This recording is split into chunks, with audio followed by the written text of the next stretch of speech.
From a combat perspective, I always, and I still feel like the meat and potatoes of any God of War game is combat.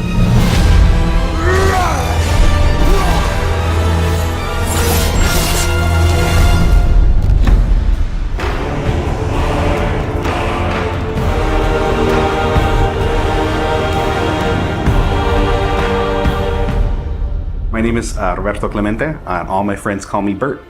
I'm a senior combat animator here at Sony Santa Monica. My name is Kim Wynn, and I'm a gameplay animator. Hi, I'm Sabra, and I'm a senior VFX artist on God of War Ragnarok. My name is Grace Pan, and I'm a gameplay animator in God of War Ragnarok. Hi, I'm Stephen O'Hara GBA, combat designer on God of War, and I create interesting and memorable creatures that players like to attack and defend against. As an animator, you gave life to characters. You make them move, you give them personalities, you give them weight.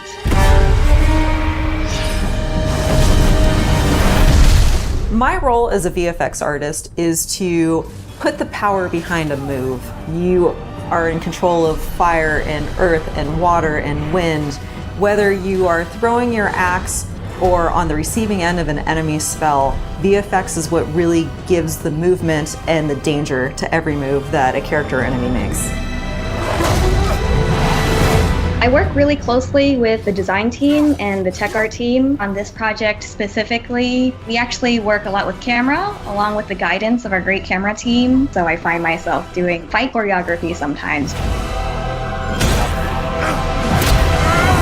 One of the most challenging parts about being a combat designer isn't the technical implementation of creating a creature, but it's really navigating that line between frustrating and engaging. We want to make something that makes players lean forward and focus and really try hard against an enemy and feel good about overcoming that, but we don't want to make them feel defeated if they can't figure something out. And then it feels rewarding when you win, not because it was impossible, but because it was fun and engaging. After the last game, we've heard the community cry out for more mini-bosses, bigger creatures, and enemy variety, and this time we really leaned into that. So in God of War Ragnarok, you're going to be traveling to all 9 realms, and each realm is going to have like its own theme of enemies that are very unique to that space. For example, in Alfheim, we're familiar with the Dark Elves, but this time around we're going to be fighting the Light Elves, such as the Light Elf Warrior. One of the key learnings from the last God of War game is we don't have to think about the camera and how close combat is going to feel. We already have that knowledge, so we can build upon the close camera that we have, and we can iterate on enemies, creating more interesting scenarios. In the last game, Atreus was just starting to fight alongside Kratos, and he was learning from the master tactician. So in this game, he's trying to prove himself a little bit more, and we built upon those mechanics with him. The previous God of War, Atreus was still a kid, right? So he has a lot of dependency on his father. And for this game, you will see Atreus moving more independently on his own as a companion. In regards to VFX for Kratos, I think what the players really love is the powerfulness of it. When you are playing as Kratos, you really do feel like the God of War. And moving into Ragnarok, we want to really make something bigger, make it stronger, make it more of a spectacle. You want them to be like, oh my gosh, I didn't know that the Blades of Chaos could get even better, but look at that. So as Kratos gets more powerful, he's going to have access to newer combos and newer abilities that will increase the combat depth of each weapon. For the Blades, one of the moves that I've really enjoyed from previous God of Wars is the combat grapple, and we're going to be bringing that with a new twist. I'm very excited for players to try the blade grapple traversal moves. That brings so much more speed into the movement and the dynamic feel to it. One of the ways we've expanded Kratos combat this time around is we've given more utility and choice to the shield loadout. If you are a parry person, you could really go for a shield that gears towards parrying. If you're a big blocker, then you could choose a shield that will really match your playstyle. One new mechanic or element that I'm really excited about is these combo finishers. Building up the stun meter this time around is going to lead to different ways to basically decapitate the enemy. You're going to be able to choose, which weapon you want to have when you kill a guy.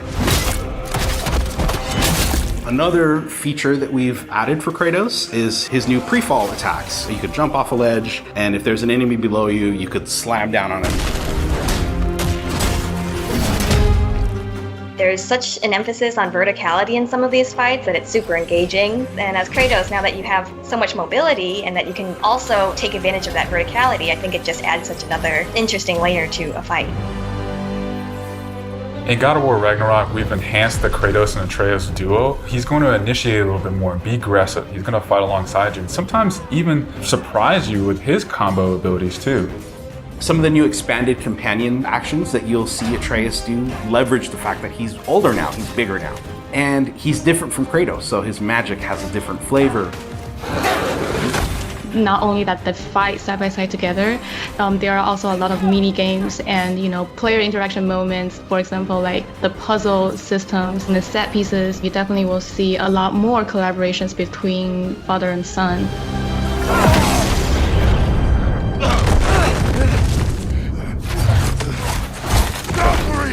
Odin must have sent them! There's so much that goes into building a big set piece. You basically iterate and iterate and iterate, and it takes testing and just seeing what works to really figure out the personality of something. Basically, every department gives it their all to make things really spectacular. There were a lot of different times that I would look back at God of War games just through the ages before 2018. There were so many amazing, huge boss fights and set pieces that it was a huge inspiration for me on my time on this project. For the old father!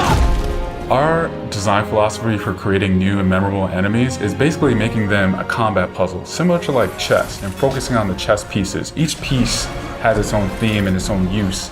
You need to be able to see what's happening in an instant and be able to react as the player.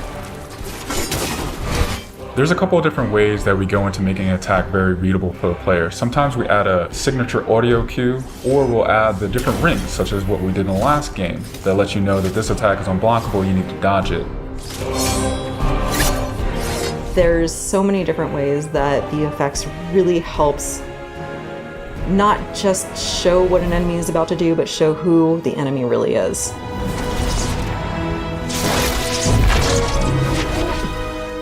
Everything you design has to be surrounding the essence of the character and a story. It's what makes it believable and memorable in the first place.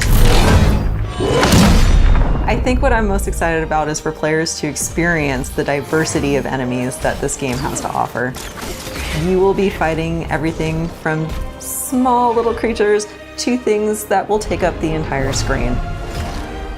All of their designs run the gamut. I think each one looks so much different from the next one, and each of them have their own play styles and their own little fantasies that go into it. And so I think if you are really into Norse mythology, you'll be very interested to see how Sony Santa Monica has taken some of these creatures and interpreted them for God of War. Everything that goes into the game, there's emotion behind it and intent behind it, and by the time it gets to you, everything that you've seen that you're going to play and experience has been sweated over, bled over, tested, and is fun to play.